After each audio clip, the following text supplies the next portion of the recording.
You're listening to the Cyberwire Network, powered by N2K.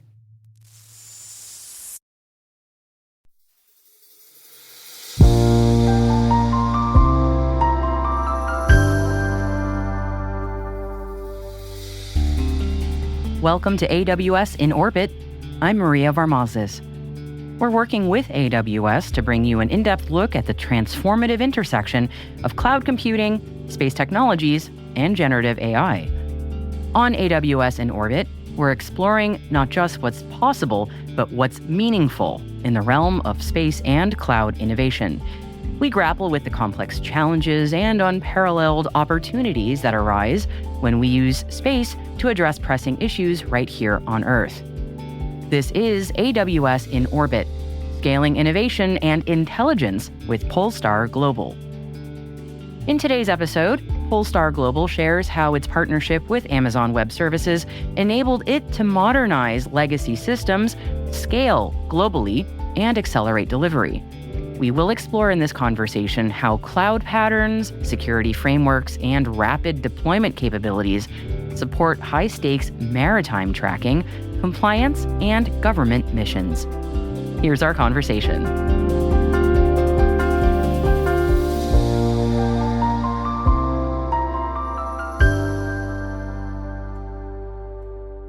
I'm Rebecca Meads. I'm a solutions architect at AWS. Been working with AWS around about nearly 5 years now. Started off in cybersecurity and then moved across to aerospace and satellite, focusing on geospatial customers. Yeah, hi. I'm Tim Dermish, Director DevOps here at Polestar.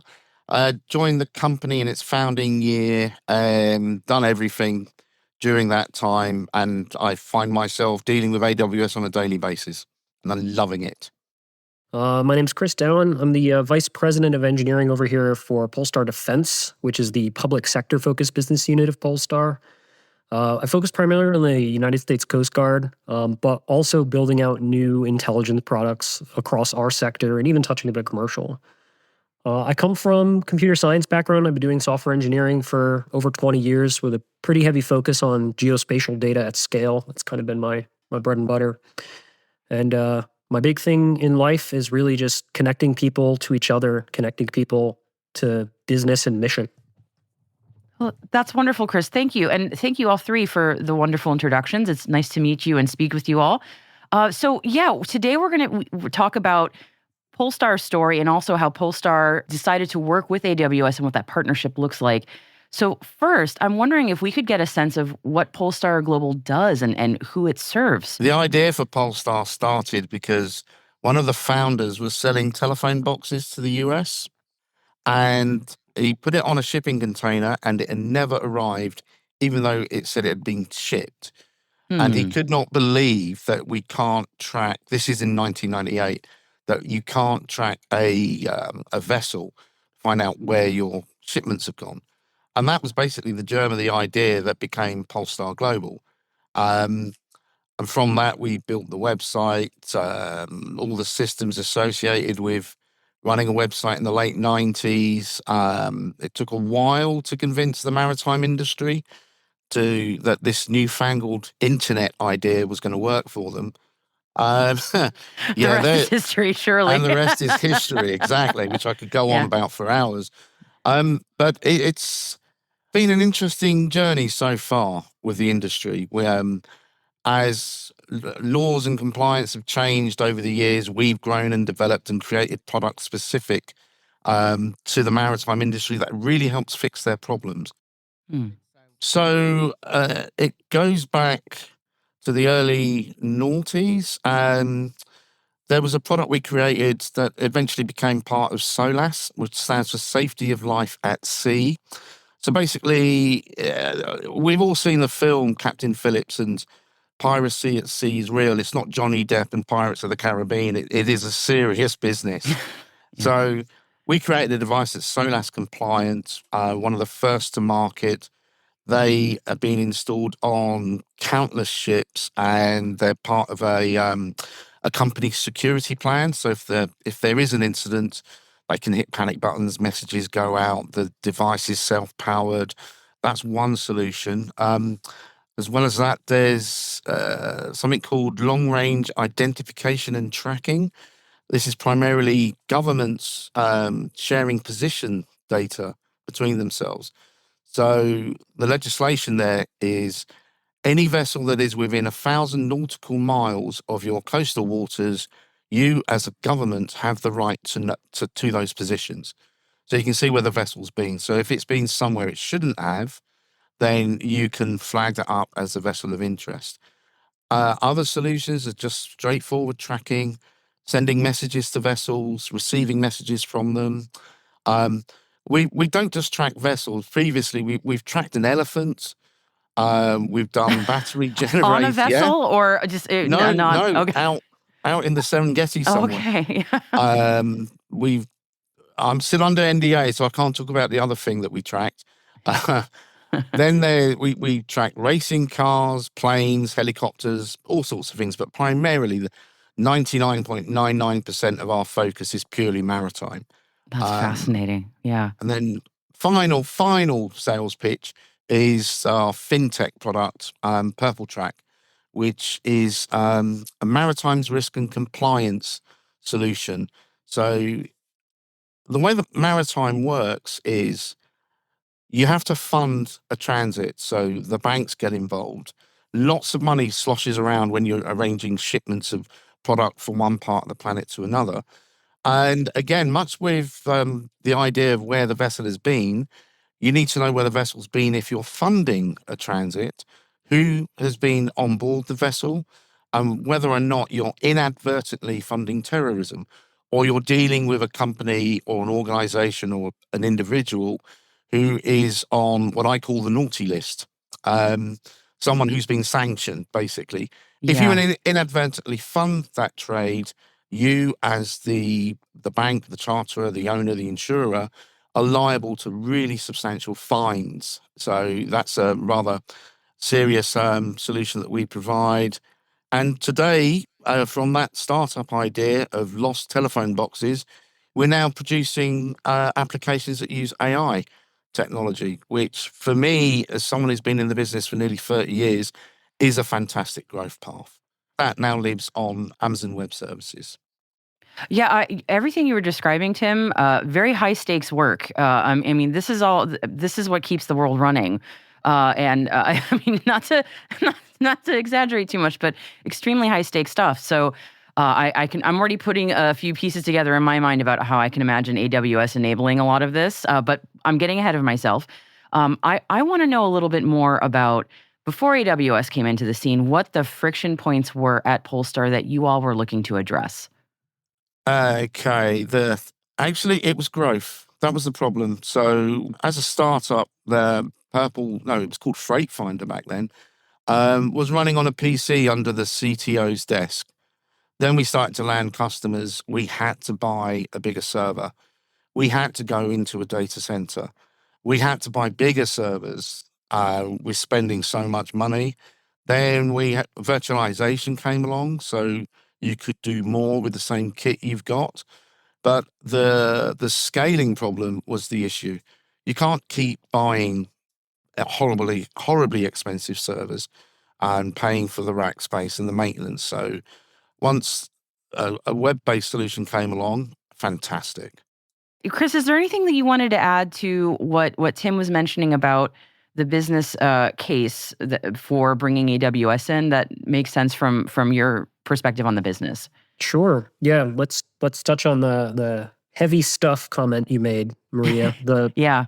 Right. So there's the commercial world. Yeah. Heavy piracy, trafficking. You got to make sure you're all in the up and up. And it's the governments that are watching all of that. And that's where the defense unit sort of comes in.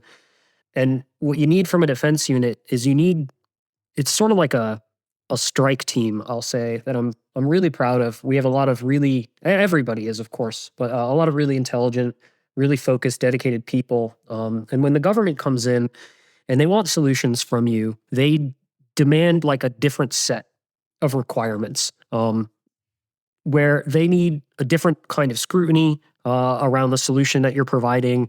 And they want to operate in their world. They don't want to operate in the commercial world. Right. So all the things Tim was saying, governments do use. They use them all the time, and they love them. And then they want to put their own spin on them, or they might have their own sets of data that they're working on. Right. And so to draw the line with Amazon, a lot of governments, a lot of public sector entities have gone all in on the cloud. And many of them, including our primary customer, the Coast Guard, have chosen AWS as the primary.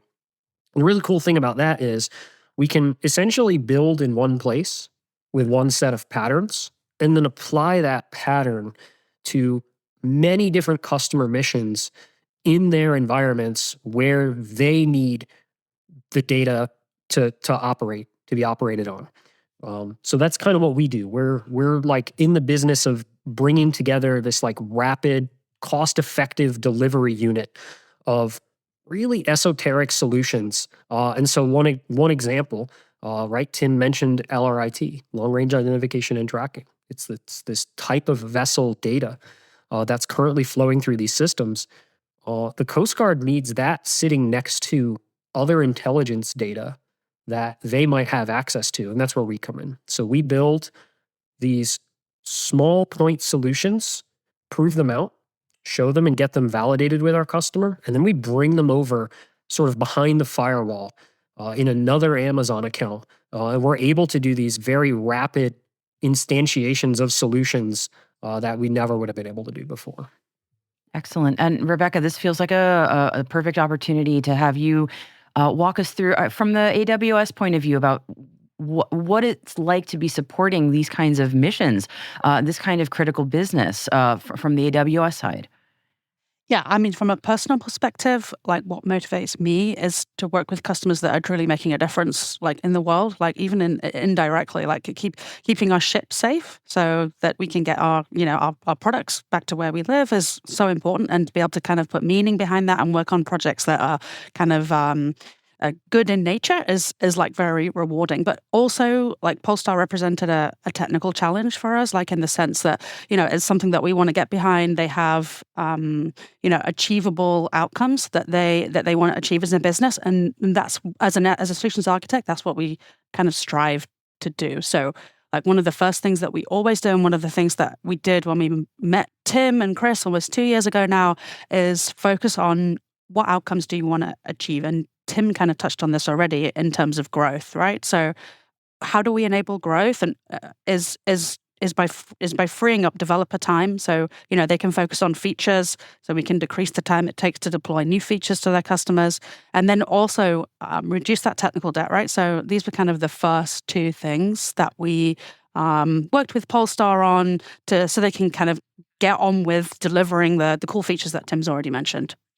Yeah, and I would imagine also touching on some of what Chris was talking about, given the customers for Polestar, security is a massive priority. So that also must have been a very interesting opportunity for AWS to come in there.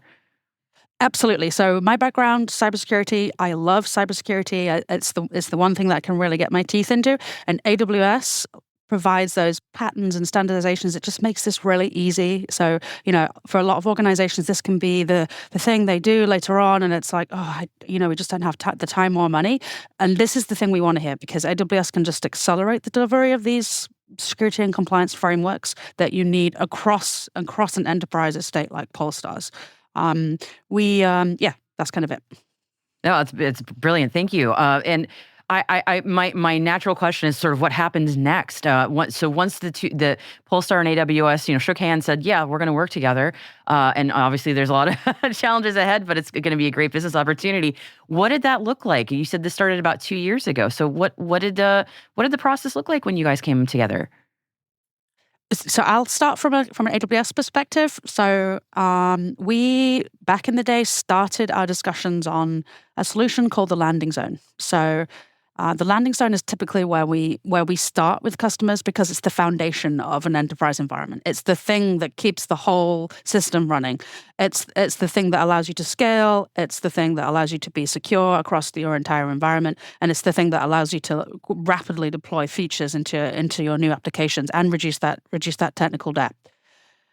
Then we went on to we could talk about this at length. So I'm not quite sure exactly which ones to go into, but we have an extensive partner network at AWS, and this is one of our main mechanisms to actually accelerate delivery of these things. So when organizations maybe don't have the resource or the time, everyone's focused on doing mission critical work, we often bring in some of our very trusted partners to deliver on some of these solutions that accelerate delivery. So I don't know, Tim, whether you want to comment on like some of the partners that we worked with together, some of the partners that we brought in, and how that accelerated your delivery.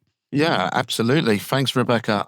So the landing zone I played with back into 2023, built my own, and realized that I don't really have the time to do this justice. And then Rebecca put me in touch with a company called Cloudscaler, who built the landing zone for us and turned it around, I think within 3 weeks. What was taking me months, they just bashed it out of the park. It's nice. amazing. And the other thing about that is the level of consultancy that you get. We involved the infosec team, the networking team, the developers said, okay, this is an opportunity. It's a greenfield site. We want to be AWS well architected, so it's a proper enterprise grade solution. The AWS partner in this case just designed the system for us, deployed it, and we were up and running. We've also worked with another AWS partner called Steamhouse, and everyone builds Kubernetes stacks, and it's relatively easy. But I don't have DevOps or developers that I can say, okay, you're dedicated to make a production grade system that will work in a landing zone. Go. Steamhouse have that capability, and they just worked again side by side with our engineers, delivered the solution, and that is now a foundation piece for all of our applications that we are slowly but surely, well, not slowly, we're progressing quite aggressively, migrating old legacy stuff, and it is stuff. I'm not going to, into there's a lot. That's the problem. I believe it. Yeah. What we haven't touched on is we've had an Amazon estate active since 2011, and that is a lot of cloud compute. So businesses grow organically, don't they? You have to deliver product to generate revenue. So, and the networking ideals change. What used to be known as a trusted network is no longer secure. You have to keep on top of all the updates and the upgrades, and the horrible term technical debt. So we're migrating everything to the landing zone. And just a little note about my future vision. Once it's all migrated, what the next step for me is, okay, I now have a foundation for a truly chaos engineered solution. When the revenues increase, hopefully for Polestar, I can justify going active in production. That to me is the dream. And so Tim, you've brought us in thinking about legacy requirements there, and dealing with technical debt, unfortunately, is a thing. And I'm wondering also, Chris, you're focused a lot on sort of new business models, and to me, it's really interesting that Polestar can balance and manage these two different areas very well, while also still working with AWS and managing it all. It just seems fascinating to me. Chris, can you speak to that at all? Yeah, you've got the tale of two worlds. And again, it's the power of the cloud, the power of Amazon. Like Tim said, we've got a point reference that we can all migrate to, but at the same time, we've got this really nice dynamic segregation where if we need to run smaller projects, smaller products, things that make use of the new models, right? Something that's sort of detached from the primary flywheel of value and use for our customers. It's as easy as just having another VPC or maybe another account. And there are even tools to bridge all of the accounts under one umbrella, so you get unified billing and all that, which matters quite a lot. But so the point is, when you look at something like a defense unit, and a lot of our work is greenfield, because our customers have sort of weird esoteric requirements, right? One of the primary things that kicked off this unit was the nationwide AIS system. So AIS is vessel position tracking that is global. Almost every vessel on the planet has one of these transponders. It's just a little radio beacon. And there are detectors everywhere. There's detectors in space, satellite. Some ships have detectors on them, but there's also land-based ones. And that's what the nationwide AIS system is. It's something that's run by the U.S. Army Corps of Engineers. There's these radio towers everywhere, intercoastal waterways, all along the oceans. And they're always listening for AIS. And so it's a program that our government here in the U.S. relies on to scoop up all the AIS radio signals for themselves, right? So there's a national version of this that's not relying on other commercial stuff, the classic defense case, right? So they want to own it. But they're going through a modernization, just like Tim talked about, right? They've got all these old racks of hardware that are basically on fire and about to fall apart. And so that's where we come in. They say, hey, can you guys take all of this and modernize it? And so we have this kind of greenfield runway, and we're able to just peel off a segment of Polestar resources, take all those modern ideas, get moving, see what we can do, build out this entire ecosystem, again, with the idea that it's going to be portable and it's going to be able to migrate into our customers' environments, and not tip the other parts of the business, not strain, the group that's trying to keep legacy security concerns, legacy access controls. How do you separate U.S.-based personnel that have to work on a U.S.-based contract from non-U.S.-based personnel that are part of that legacy, right? All those questions just become really obvious, really obviously answered. And so, at the end of the day, right now, we're operating the entire new greenfielded nationwide AIS system for the Coast Guard in our test bed, and we're currently deploying it over to our government's higher security boundary. It's called Impact Level 4 environment, where they can actually have their operators with their credentials logging in. We're doing some testing and validation on that right now. There's no way that would have been as fast or as smooth without access to resources like we've had. Yeah, that is a great point, Chris, and I that actually makes me want to ask a question to Rebecca also. That it reminded me of something about given the nature of Polestar's customers that they're global and working so closely with many national governments. I imagine data sovereignty and data residency concerns are something that you all have to navigate.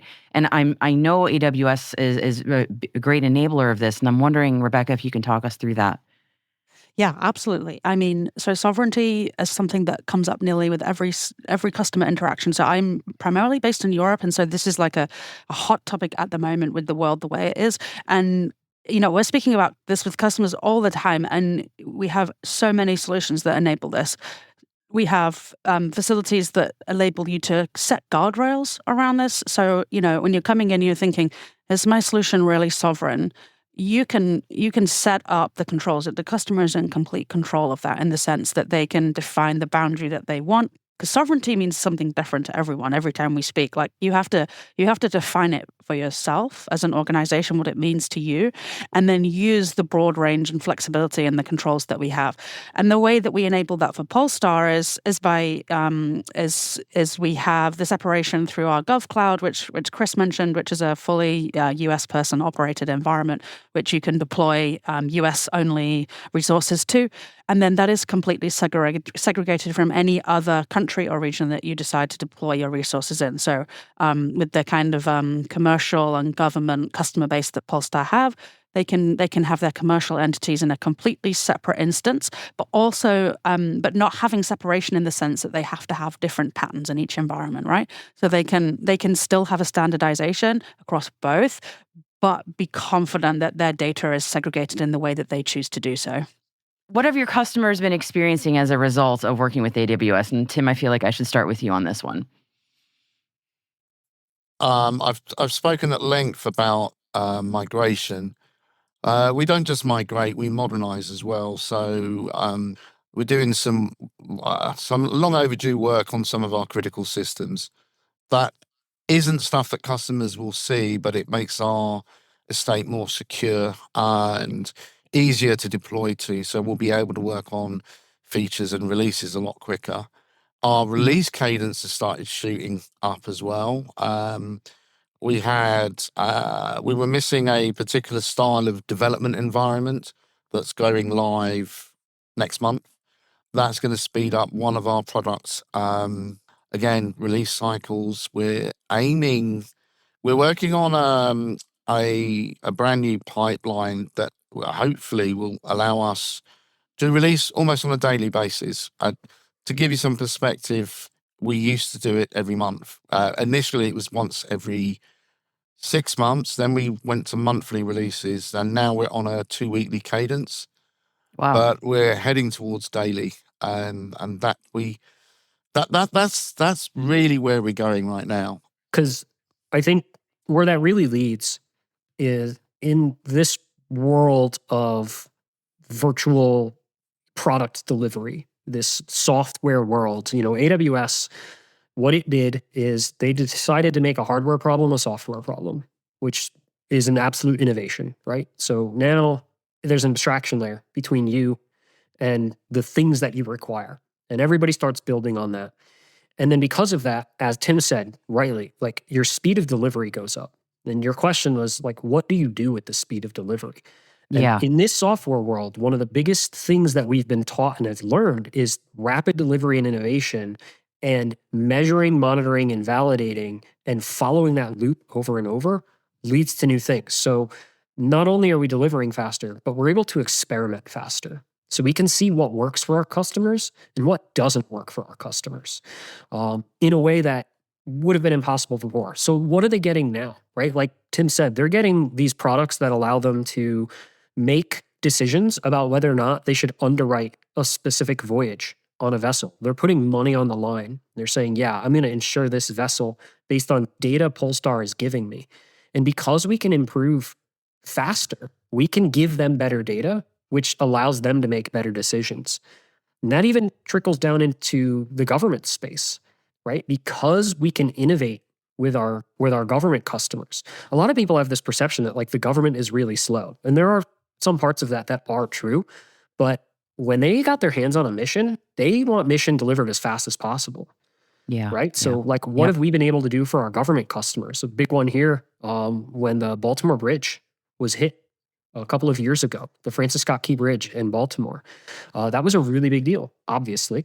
And our primary customer on the federal side, the Coast Guard, they had to run situational command and control over that entire area. And one of the problems they had was that they couldn't easily get access. This is one of those funny things about government, but they couldn't easily get access to their own data in an unclassified, totally in the open environment that also worked with other unclassified data streams. Like basically they had two computers, right? They've got the one that's connected to their network, and they've got the one that's connected to like everybody else's network. And that's where we come in. That's that sort of rapid innovation, get to it, get our customers, we're the bridge between them, pun intended, I guess. They call us up and they say, can you help? Right? You've got that, as I mentioned earlier, you've got that nationwide data sitting in your test bed. It is unclassified data. Like, what can we do with it? And within 2 days of the event, we had them a command and control system that the commander on the ground was able to get situational awareness of everything going on in the port. And really, it was just to get on the radio and tell all the squatters to get out.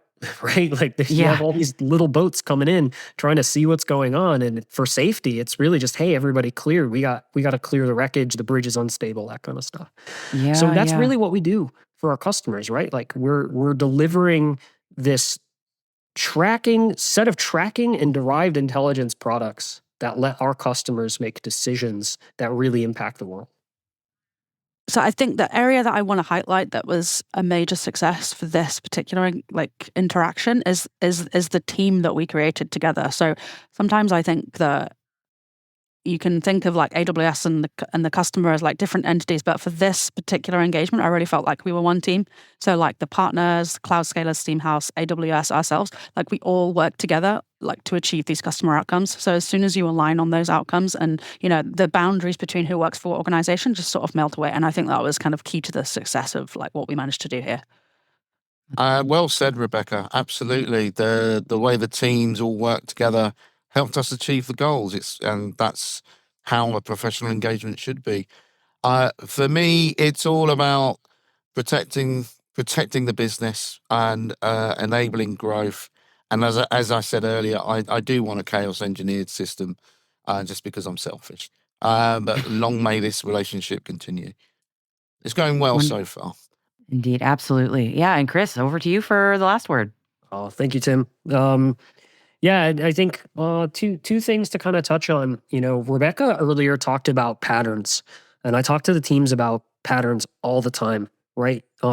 If you find and lock into good patterns that get good results, and then you build on them and you learn how those patterns work, that's really where you're going to find some success. And that's what we've been able to get with like Amazon and the cloud. And I think that's really key. If there's like one takeaway, it's find those patterns and really get those institutionalized in a way that you can have everything sort of melt away. You don't have to focus so much anymore. Again, as Tim said before, before you had to care about like new network topologies are coming out all the time. You don't have to care so much, right? So the patterns are really critical. And then when you do that, and I think I'm touching on what they both said, but you can start really doing something that matters. And when you do that, everything just you can feel it. And then you can start having fun. And that's the most important part, right? And I think we all have a lot of fun together. And I wouldn't trade that for anything. That's really wonderful. Well, Rebecca, Tim, and Chris, thank you so much for taking the time to speak with me today. This is a really fascinating conversation, and I really appreciate you walking me through your story. So thanks so much. Maria, thank you. Yeah, thanks. Thank you.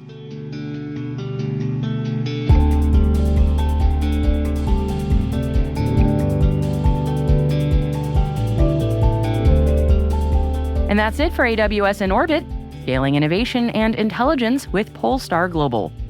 A special thanks to Tim Dermish and Chris Dowan from Polestar Global for joining us today.